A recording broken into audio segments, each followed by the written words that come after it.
Are you interested in the parts of history that remain a mystery?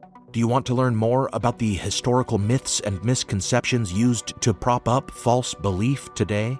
I'm Nathaniel Lloyd. In my podcast, Historical Blindness, I delve into all of these topics, sharing puzzling tales from the past and examining hoaxes, conspiracy theories, and misremembered events that provide insight into modern politics and religion. New episodes every 2 weeks. Find Historical Blindness on most podcast players and platforms. Hello everyone, Takuya here. And I'm Gabby. And we are the hosts of History of Everything, a podcast which you can probably guess by the name is, it's about everything. Do you want to know why people thought potatoes were evil and would give you syphilis? Are you curious about all the stories of the terrible and stupid ways that people have kicked the bucket over the years? Do you want to hear tales about all of the different badasses of history and the lives that they had brought to life? Well, if so, then look no further. History of Everything is just the right podcast for you. It's available on Spotify, Pandora, and anywhere else that you get your podcast from. Join us for some fun and just see how weird and wacky history can be. Hey everybody, it's the Inbox of Oddities. The Inbox of Oddities. Yeah, it's where we share your emails, your messages, social media posts, things of interest. At least they're interesting to us, and we do appreciate the fact that you guys keep in touch like you do. This has been such a fun addition, and I love having a little more time and a little more freedom to share your stories, whether you send them in with your own voice or if you type them with your fingers. Either way. And not just stories, but just comments or what's going on in your life. For example, what was going on in Kat's life last night. She went to the grocery store, and I'm not ridiculing you because your Spanish is far, far better than mine. But she comes home and she goes, "Oh my God, I can't believe I did this." The guy asked her, you tell it. Well, he said, "I hope that you're having a nice day." And I said, "I am, thank you." And that was the end of our exchange. Thank you. Goodbye. No. Good night, everybody. No, he said to you in Spanish. He said in Spanish, "You have a pretty name." And I said, "Final sale, please." And he said in English, "No, I said you have a pretty name. Con queso, por favor." I was like, "I'm so sorry. I'm still learning." But I was listening to you on the phone the other day, and you were carrying on a real full-fledged conversation. That's pretty impressive. Yeah, I was just saying today, it's funny. There are instances where I'm able to have a full conversation, but it still feels like I'm pretending to speak Spanish when I know like actual Spanish words are coming out of my mouth. Yes, they are. But it does feel like I'm pretending. I don't know why, what's wrong with me, but... I feel that way in life, you know? It's the imposter syndrome. Sure. What can I say? Maybe that's it. Boy, your owls story got a lot of response. Well, owls are amazing. Haya sent this message. "I am now listening to your segment on owls from February 12th, and I thought that you would enjoy reading up on Arab superstitions about owls. I occasionally write for a local newsletter concerning all things Arabic, and one time I wrote a short piece on owls in the Arab world. Owls are seen as a bad omen or a harbinger of death in some parts. Perhaps because they function well at night and live in abandoned areas, something which could be seen as suspect." Is that why I got so many side eyes when I was younger? Maybe. Because I was always hanging out in abandoned areas. Yeah, and you function well at night, yes. The sound they make also may be seen as eerie or accusatory. All right, not wrong. Since the word hu means he in some Arabic dialects. My favorite superstition is that if you put the eye of an owl in the hand of a sleeping woman, she will spill all of her secrets, whether she wants to or not. I think that one comes from Morocco. My favorite story concerning owls indirectly was told to me by a publisher of the newsletter many years ago. His grandmother was Egyptian, and being Jewish, she was expelled from Egypt After that, she moved to Israel, where people have immigrated to from all over the world. Sometime after that, an unaware neighbor sent her a mug full of candy, not realizing that there was a picture of an owl on the mug. Or did she understand its significance? The grandmother threw down the mug in fury, sure that the woman was wishing her ill. Aww. And I think that they were never friends again. Wow. All because of magic. Enjoy researching this in the future. Haya. Thank you, Haya. I love that. I remember when we were on our transatlantic cruise, we were coming through the Straits of Gibraltar, and I was kind of losing my mind a little bit because that's part of the journey of The Alchemist. Right. And it's one of our favorite books, and there's so much lore and mysticism and superstition from that part of the world. I mean, from all parts of the world, really, but that's one that we're particularly interested in. It's so ancient. There's just so much of that history that still survives. Sarah sent us a message.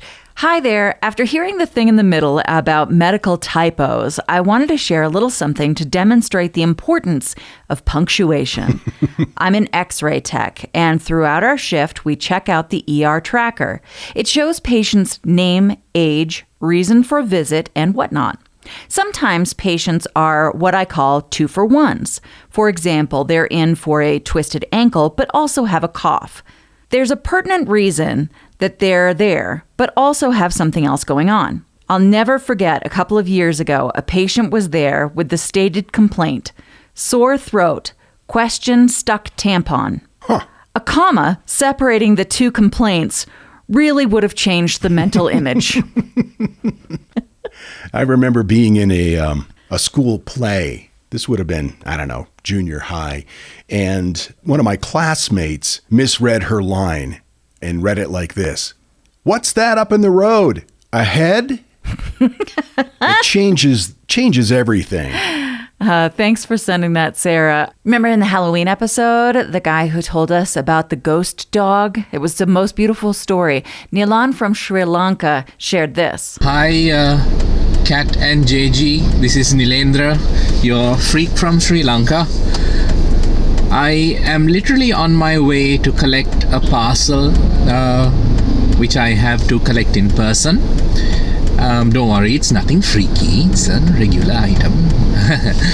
But I am at the moment listening to Boo episode 74, which is about the Corpsewood Manor, built by Dr. Scudder.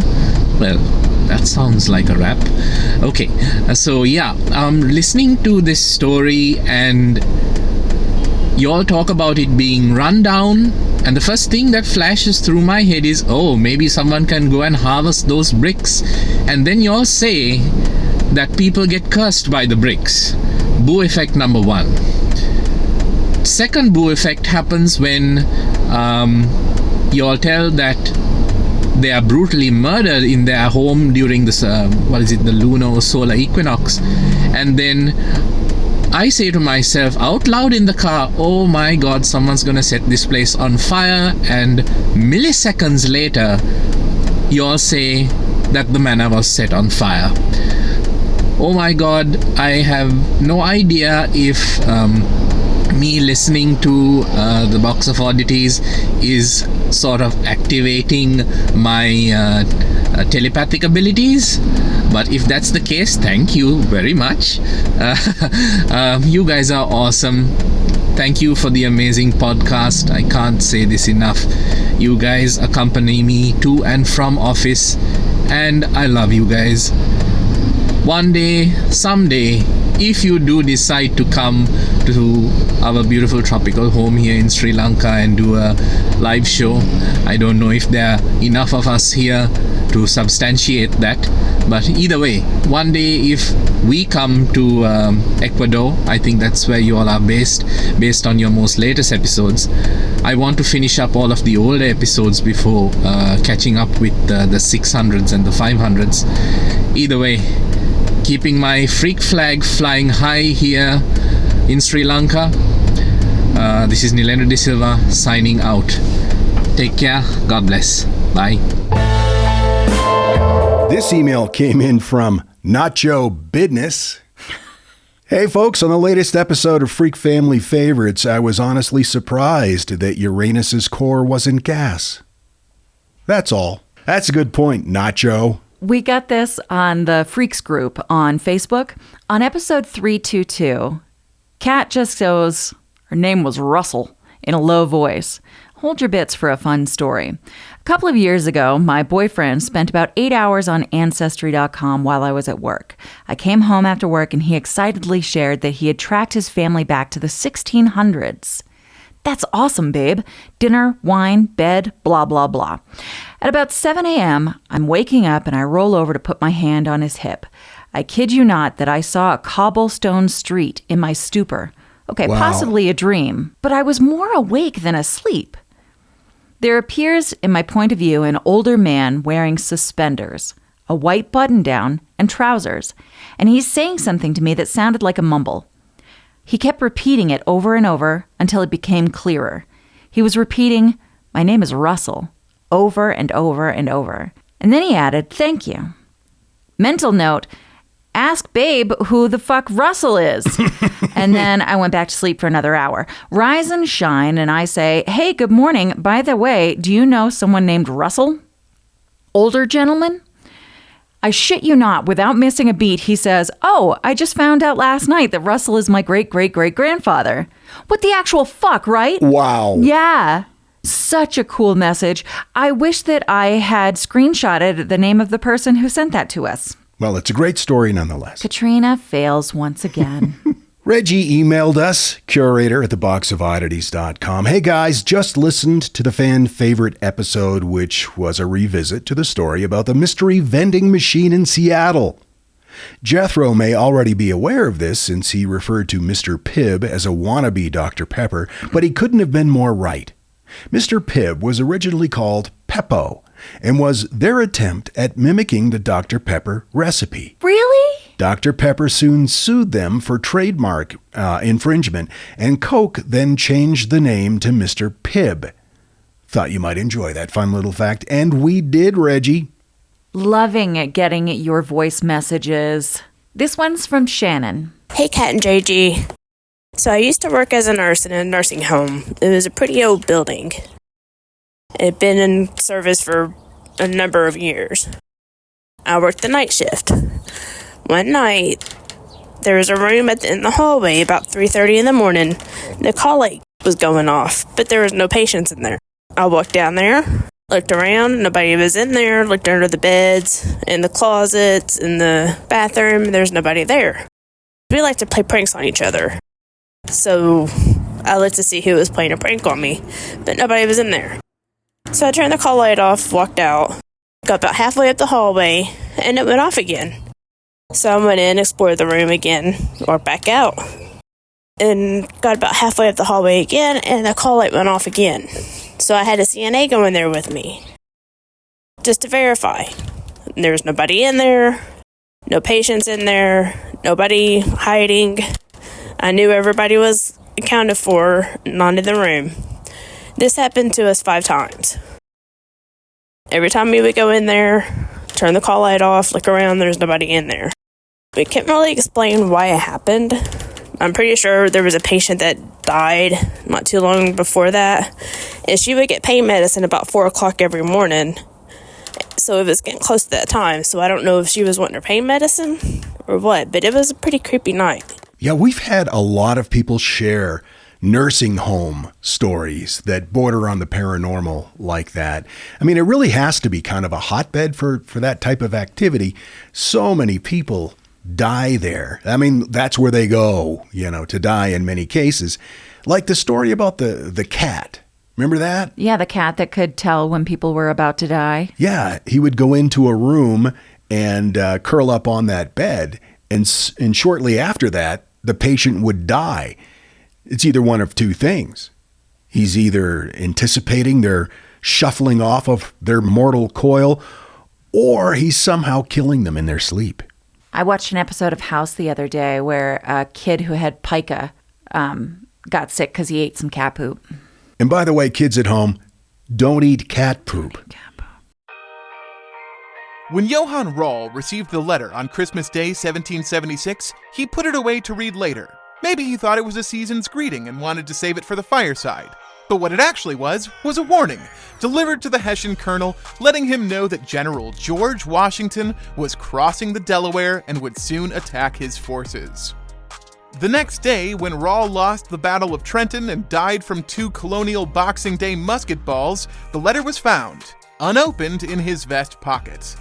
As someone with 15,000 unread emails in his inbox, I feel like there's a lesson there. Oh well, this is The Constant, a history of getting things wrong. I'm Mark Chrysler. Every episode, we look at the bad ideas, mistakes, and accidents that misshaped our world. Find us at constantpodcast.com or wherever you get your podcasts.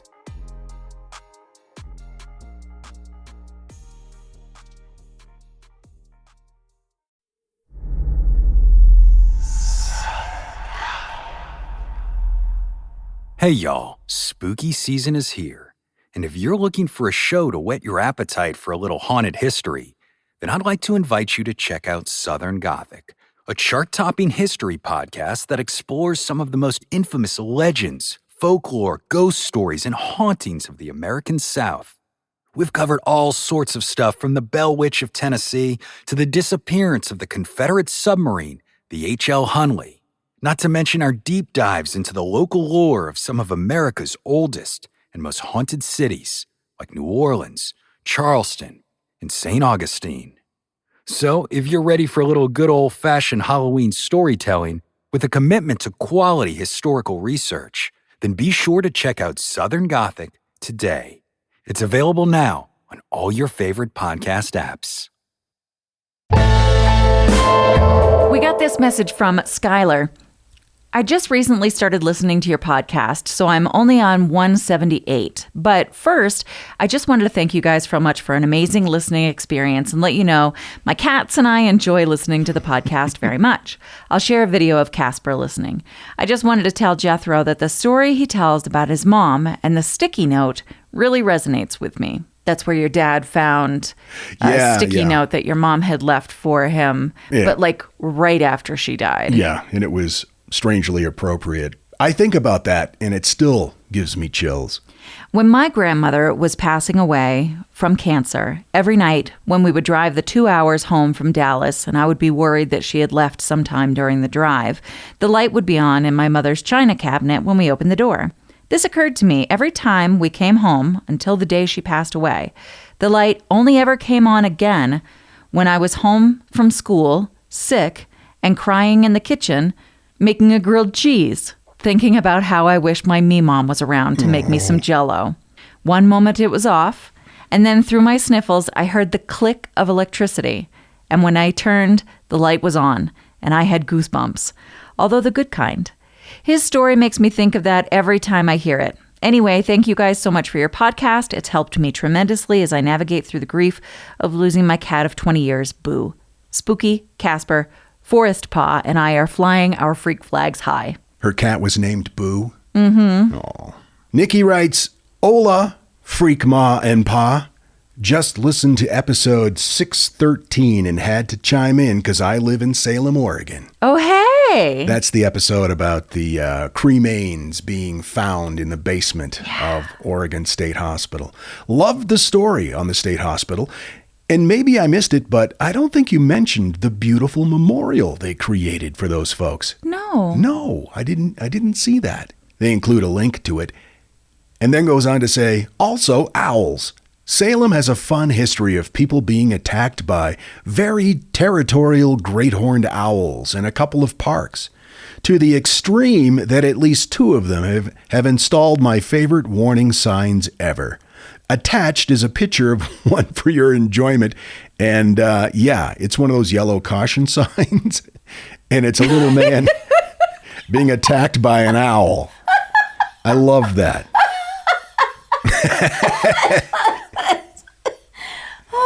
Love you guys. Come to the Pacific Northwest sometime. We would love to. Ooh, I want one of those signs. This message came from Laura. Hi, just listening to the most recent Boo, and the Band-Aid discussion has come up.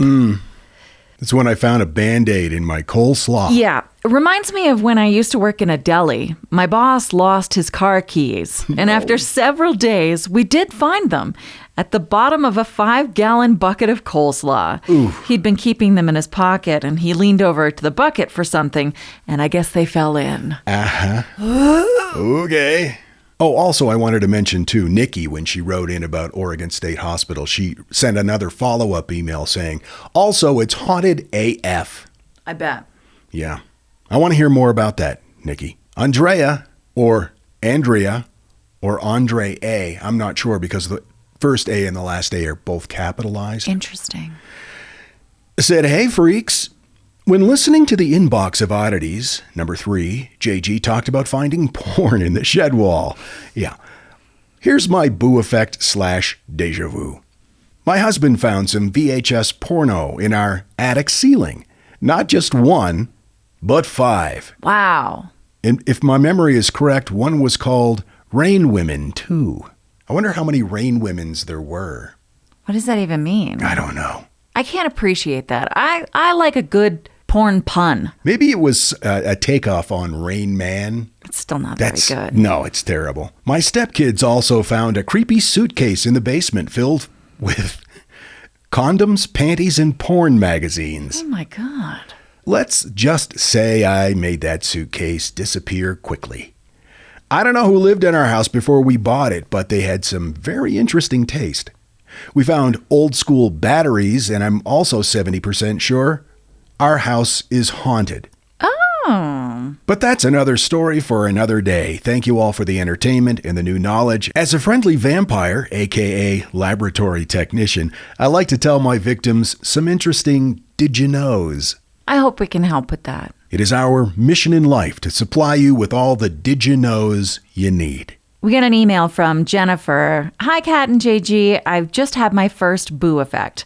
I've been listening since episode 17, and I can't believe it's taken this long. I'm very far behind at the moment because I don't have as much time to listen as I used to. Anyway, yesterday was National Pizza Day. And as I was getting ready for bed, Kat started talking about pizza from around the world. I'm 8 months late to the episode and happened to hear it on National Pizza Day. Uh-huh. I also wanted to share a type of pizza that's local to my home. Oh, yes. Sorry.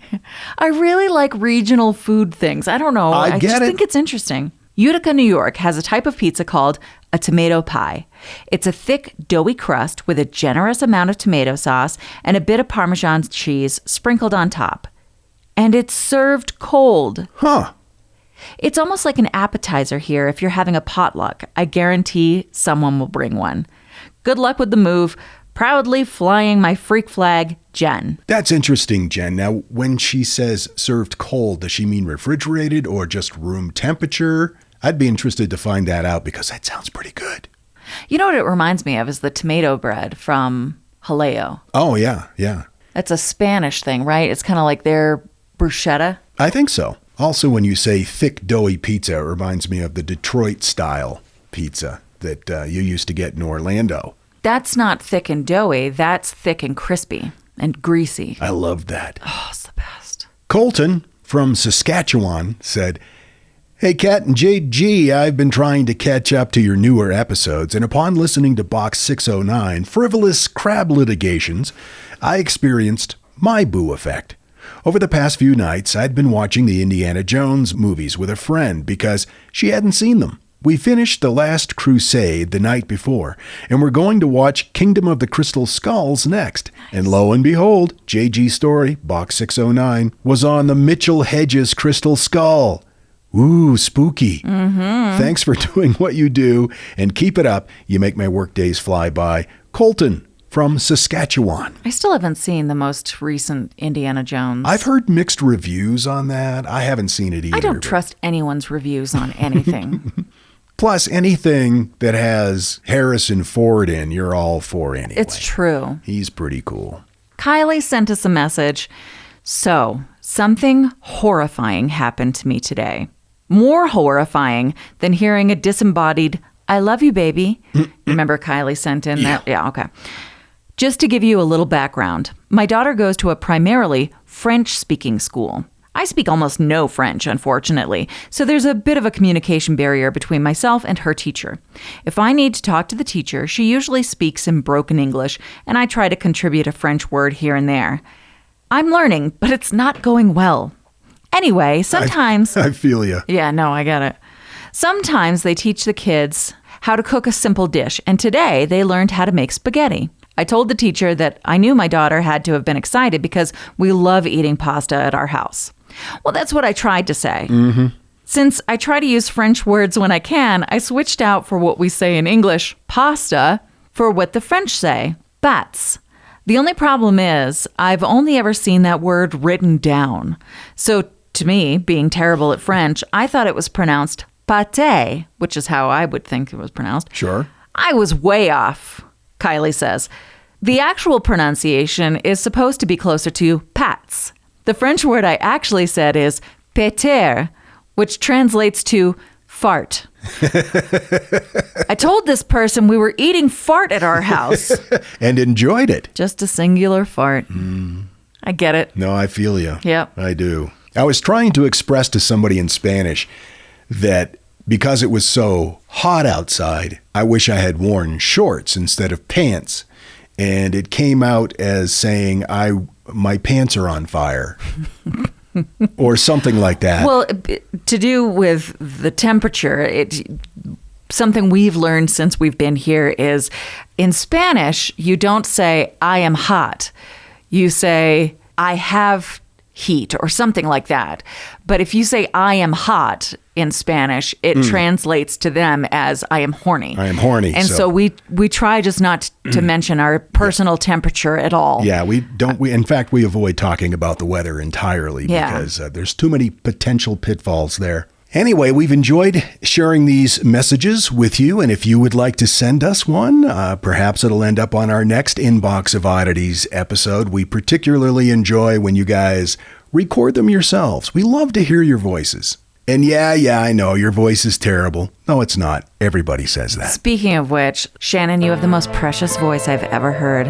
And she's heard a lot of voices. Thanks for hanging out with us once again, you guys, and we'll see you next time. Until then, keep flying that freak flag. Fly it proudly, you beautiful freak. And your voice is fine. And so, we wish to offer our deeply felt gratitude and appreciation for your patronage. TheBoxOfOddities.com. On Facebook at facebook.com/BoxOfOdditiesPodcast and Instagram at Box of Oddities Podcast. Copyright 2024, all rights reserved.